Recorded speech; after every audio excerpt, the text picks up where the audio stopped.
Good morning po! Happy Thanksgiving Day po sa ating lahat. Kumusta po ang bawat isa? Dalangin ko po na mapuspos po tayo ng kagalakan sa pagdiriwang natin ng araw ng pagpapasalamat. Ngayon po ay Huwebes, kaya tayo pong muli ang magkakasama sa pagbubulay ng salita ng Diyos. Deaconess Abby po, your devotion leader for today.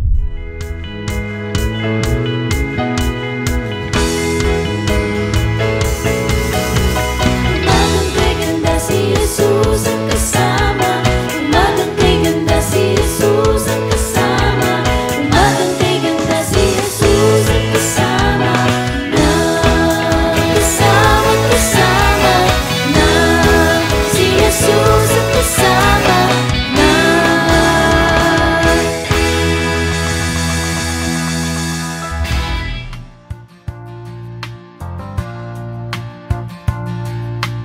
When upon life's billows you are tempest tossed, when you are discouraged thinking all is lost, count your many blessings, name them one by one, and it will surprise you what the Lord hath done.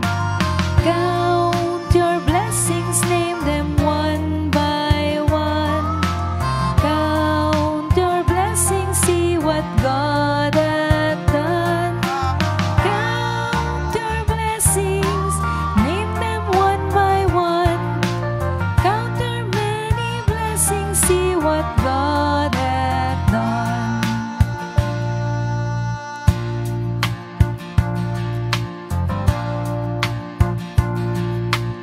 Are you ever burdened with a load of care?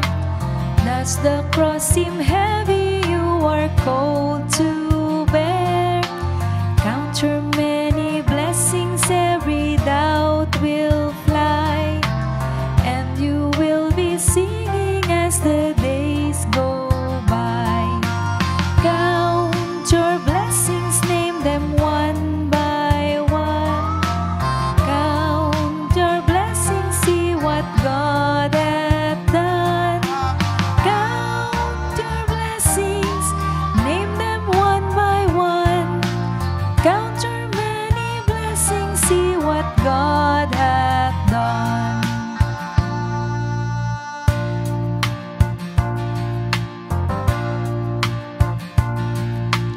When you look at others with their lands and gold, think that Christ has promised you his wealth untold.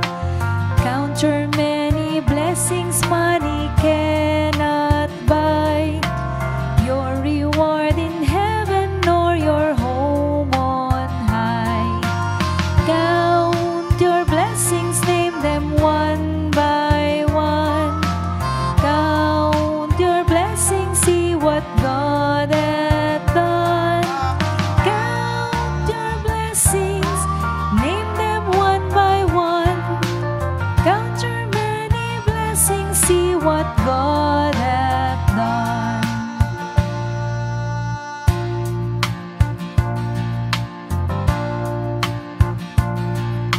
So amid the conflict, whether great or small, do not be discouraged, God is over all.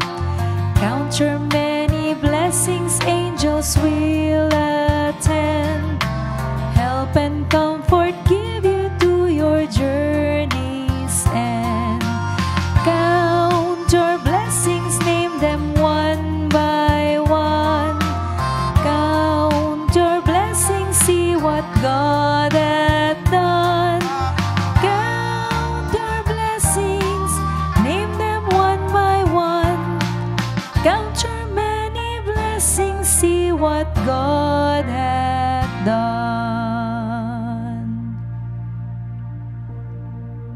Amen! Sa Diyos po ang lahat ng papuri. Ang awit po na ating napakinggan ay paalala na bilangin natin ang mga pagpapala ng Diyos sa atin. Ngayon po, sa loob po ng 10 segundo, bilangin nga po natin ang ating mga pagpapala na tinanggap mula sa Diyos. 1, 2, 3, 4, 5, 6, 7, 8, 9, 10. Praise God! Sabihin nga po natin, sabay-sabay, thank you Lord. Kapag po pala binilang natin ang mga pagpapala sa atin, napakarami po ng ating maiisip. Marami po tayong tinatanggap sa Panginoon na napakahalaga pero hindi natin na ipagpapasalamat dahil nakatingin po tayo kung minsan sa mga extravagant lamang na mga pangyayari o material o pinansyal na pagpapala. At isa pa pong nakalulungkot kung ang naibibilang lang natin ay ang mga bagay na wala sa atin dahil nananaig sa atin ang pagkukumpara at pagkainggit sa buhay ng iba. Hindi na natin na ipagpapasalamat ang ating hininga, ang hangin, ang kalusugan. Sabi nga po, health is wealth. Ang tubig, ang mga mahal natin sa buhay, ang pagkain sa hapag, ang kalayaan nating makalabas muli na walang pinangangambahang pandemya at marami pa pong iba.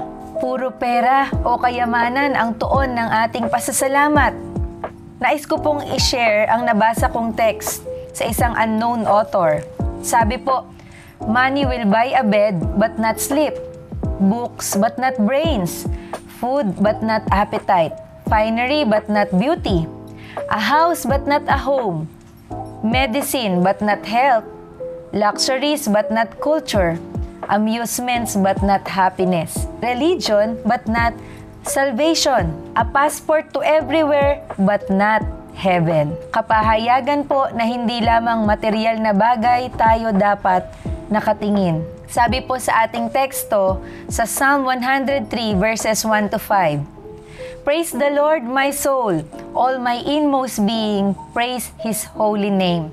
Praise the Lord, my soul, and forget not all His benefits, who forgives all your sins and heals all your diseases, who redeems your life from the pit, and crowns you with love and compassion, who satisfies your desires with good things, so that your youth is renewed like the eagles.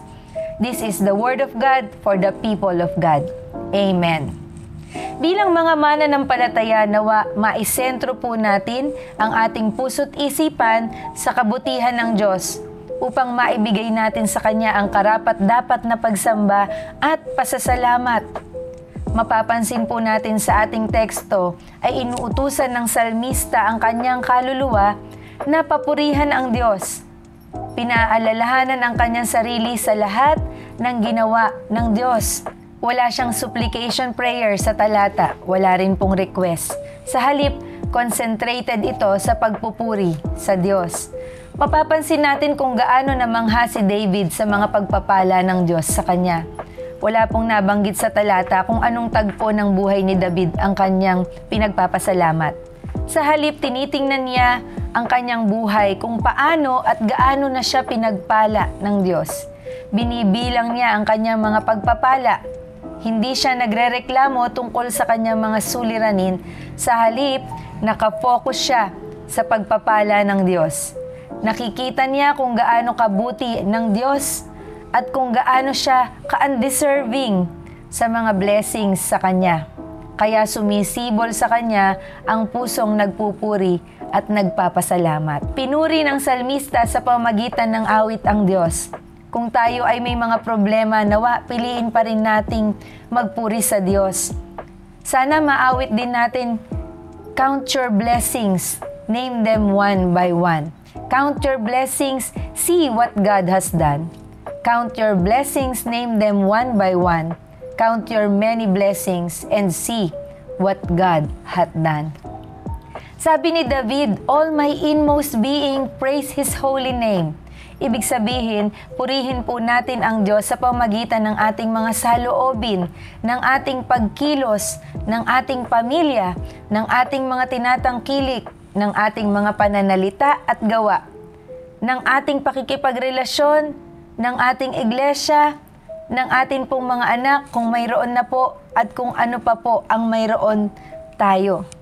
Sabi po sa 1 Thessalonians chapter 5 verse 18, give thanks in all circumstances, for this is God's will for you in Christ Jesus. Sabi po, sa lahat ng pagkakataon, nawa po hindi lang tuwing Thanksgiving Day natin mapasalamatan at mapapurihan ang Diyos. Nawa po ay lagi tayong maglaan ng oras, bawat araw, ng pasasalamat sa Diyos sa Kanyang kabutihan sa atin. Hindi man po mabuti minsan ang ating sirkumstansya, ngunit lagi po nating tatandaan, ang Diyos po ay mabuti at iyon po ang constant, hindi nagbabago. Kailan po ba natin huling pinagtuunan ng pansin ang pag-alaala sa mga mabubuti niyang gawa sa ating buhay? Ang pagpapatawad niya sa kasalanan natin, ang kaligtasang alay niya sa bawat isa sa atin, ang kagalingang ating naranasan at ng ating mga mahal sa buhay, at ang kalakasan nating taglay. Kung tayo po ay marunong magpasalamat, mawawala sa atin ang pagiging entitled. Magkakaroon din po tayo ng contentment sa ating buhay. Isa rin po yun sa nais ko pong bigyang pansin. Mayroon po ba tayong contentment? Sabi po ni Pablo sa Philippians chapter 4 verses 11 to 12, I have learned the secret of being content in any and every situation, whether well-fed or hungry, whether living in plenty or in want. Nawa, maiparamdam natin sa Panginoon ang ating pagpapasalamat sa pamamagitan ng kawalan ng inggit sa puso, sa pamamagitan ng pagsamba sa Kanya, at pagiging mabuting katiwala ng lahat ng pagpapala po na kaloob niya sa bawat isa sa atin. Tayo po ay manalangin. Aming Diyos, maraming salamat po sa lahat ng pagpapala, sa kaligtasang alay ninyo sa amin, sa kabutihan ninyo sa aming buhay. Hindi man kami deserving, Panginoon, ng inyong mga pagpapala. Patuloy ninyo kaming sinashower, Panginoon, ng mabubuting bagay na nagmumula sa inyo. Patawarin niyo po kami sa mga pagkakataong hindi namin nare-recognize, Panginoon, ang iyong pag-ibig, ang iyong yakap sa pamamagitan ng mga ipinagkakaloob ninyong pagpapala sa amin. Patawarin niyo po kami kung palagi kaming nakatuon sa mga bagay na wala kami. Nakatingin kami, Panginoon, sa mga bagay na mayroon ang iba at nakakalimutan naming ipagpasalamat ang lahat ng ipinagkatiwala ninyo sa amin. Tulungan niyo po kaming makalakad, Panginoon, sa isang buhay na punong-puno ng pagpapasalamat upang mag-overflow ito sa lahat ng tao na makakakita sa amin, upang malugod ka po sa bawat isa sa amin. Lord, sa sandali pong ito, dinadalangin namin at ipinagpapasalamat ang panibagong buhay ng mga kapatid naming nagdiriwang ng kanilang kaarawan. Gayon din sila na sumapit sa anibersaryo ng kasal. Patuloy po ninyong pagpalain ang kanilang mga buhay at pagsasama. Ingatan din po ninyo ang bawat isa sa lahat ng aming lalakarin. Ang mga gawa ng aming kamay ay pagpalain po ninyo. Itumpak po ninyo ang lahat ng aming lakad at balakin, Panginoon. Dinadalangin namin ang mga may karamdaman. Kayo po ang humipo at patuloy na magbigay ng kagalingan sa sandaling ito, Panginoon. Ang digmaang laganap, Panginoon, sa ibang panig ng bansa, Panginoon, ay amin pong itinataas, Panginoon, sa inyo, Panginoon. Nawawakasan na po ninyo ito. Maghari ang iyong kapayapaan, ang pag-ibig at malasakit sa bawat isa, lalo't higit sa mga susunod na henerasyon, Panginoon. Kayo po ang may kakayanan at may kapangyarihang bumago ng puso at isip ng tao, Panginoon. Kung kaya't ang lahat ng ito ay maingat naming itinataas sa iyo, Panginoon, at kine-claim namin ang iyong katugunan. Sa tanging pangalan ni Jesus na aming Panginoon at tagapagligtas. Amen. Muli po, happy birthday po sa mga nagdiriwang ng kaarawan. Pagpalain po kayo ng Panginoon at happy anniversary din po sa mga may anniversary po ngayon ng kasal. Magandang umaga po ulit sa ating lahat. Ito po si Deaconess Abby na nagsasabing kapag si Jesus ay kasama, buhay nating masaya at puno ng pag-asa. See you again next Thursday. God bless po!